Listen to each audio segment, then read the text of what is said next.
2024 દર્શક મિત્રો ફરી એકવાર આપનું સ્વાગત છે। પળેપળના અપડેટ અમે આપના સુધી પહોંચાડી રહ્યા છીએ। સવારથી જે ઉત્સાહનો માહોલ મતદારોમાં જોવા મળી રહ્યો હતો એ બપોરે ક્યાંક નીરસ પણ જોવા મળ્યો, ક્યાંક વ્યવસ્થાનો અભાવ પણ સામે આવ્યો હતો અને ક્યાંક વ્યવસ્થા ઊભી પણ કરવામાં આવી છે।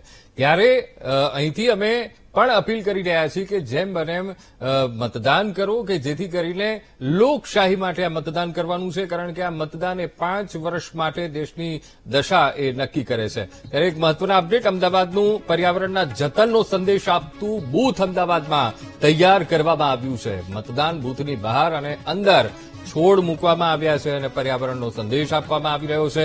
મતદાન બૂથમાં પાર્ટી રૂમ જેવું ડેકોરેશન કરવામાં આવ્યું છે। મારા સંવાદદાતા દર્શન રાવલ ત્યાં પહોંચ્યા છે અને અમદાવાદનું ઇકો ફ્રેન્ડલી બૂથ કેવી રીતે આકર્ષણનું કેન્દ્ર બન્યું છે એમની પાસેથી જ સાંભળીએ। લોકસભા ચૂંટણીના મતદાનમાં આ વખતે ગરમીને ધ્યાને રાખીને મંડપ, કુલર, પંખા, પાણી, ઓઆરએસ સહિતની વ્યવસ્થા કરવામાં આવી છે। સાથે જ એક અલગ આકર્ષણ ઉભું થાય તે માટે અલગ અલગ બૂથની વ્યવસ્થા કરવામાં આવી છે। જે આ લોકો ઉભા છે તેમની પાછળનું આ બૂથ કે જે એક ઇકો ફ્રેન્ડલી બૂથ અહીંયા બનાવવામાં આવ્યું છે। આ ઇકો ફ્રેન્ડલી એટલા માટે કારણ કે અંદર પ્લાસ્ટિક મુક્ત આ બૂથ છે, પ્લાસ્ટિકની કોઈ પણ વસ્તુનો ઉપયોગ નથી।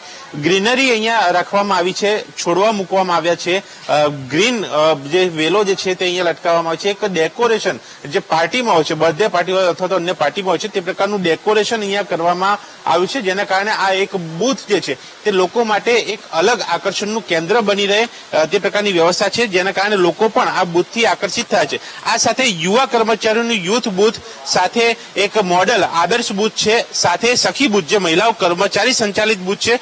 આ 4 અલગ અલગ બૂથ છે। ઇકો ફ્રેન્ડલી બૂથ વિશે વાત કરીશું લોકો સાથે। શું કહેશો આ વખતે આ પ્રકારના બૂથ, કેવો અનુભવ?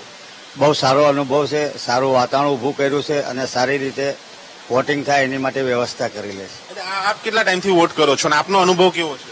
મેં ચાર ટાઈમ વોટ કરેલા છે, પણ આ વખતે કંઈક નવા અંદાજમાં ઇકો ફ્રેન્ડલી ની સ્કીમ ડેકોરેટ કરેલો છે આખો રૂમ, તે પ્રમાણે ખૂબ મજા આવી રહી છે। આનંદ મેક અને કુલર મુકાયેલા છે, પંખા છે અને ઇકોને નેચરને ધ્યાનમાં રાખીને ડેકોરેટ કરેલું છે। આ પ્રકારના પ્રયાસથી લોકોમાં કેવી માનસિકતા ઉભી થશે, કેવો માહોલ? આ વખતે ગઈ વખતે કરતા આ વખતે 4 પ્રકારના બૂથ ઉભા કરવામાં આવે છે। એમાં સખી બૂથ છે, મહિલાઓને આદર્શિત કરવામાં, આદર્શ બૂથ છે, યુવા લોકો માટે બૂથ છે, એક આદર્શ બૂથ છે, એક ઇકો ફ્રેન્ડલી બૂથ છે। આવા અલગ અલગ 4 પ્રકારના બૂથ અહીંયા ઉભા કરવામાં આવેલા છે અને આ બધું ધ્યાનમાં રાખીને, જેમ કે ગરમીનું વાતાવરણ હોવાથી આ વખતે ઇકો ફ્રેન્ડલી આ બધા બૂથને ધ્યાનમાં રાખીને આ વખતે સારામાં સારું મતદાન થાય એને ધ્યાનમાં રાખીને આ બધી વ્યવસ્થા ઉભી કરવામાં આવી છે। સાથે સાથે પંખા, કુલર આવી પણ વ્યવસ્થા કરવામાં આવેલી છે અને યુવાઓ બી આ વખતે સારામાં સારું મતદાન કરી શકે એના માટે પણ આ એક થીમ ઉભી કરવામાં આવેલી છે। ઇકો ફ્રેન્ડલી બૂથથી શું મેસેજ લોકોમાં જશે?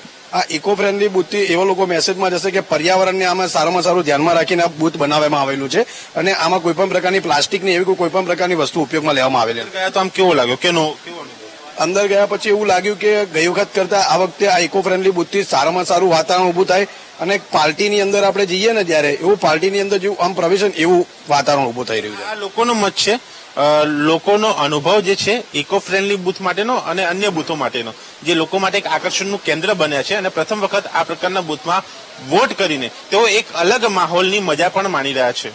કેમેરામેન અજય સાથે દર્શન રાવલ, વીટીવી ન્યૂઝ, અમદાવાદ। લોકસભા ચૂંટણીનું 3જા તબક્કાનું મતદાન અને ગુજરાતની 25 બેઠકો પર મતદાન થઈ રહ્યું છે। પળે પળના અપડેટ આપના સુધી પહોંચાડતા રહીશું। રોકાઈશું એક બ્રેક માટે।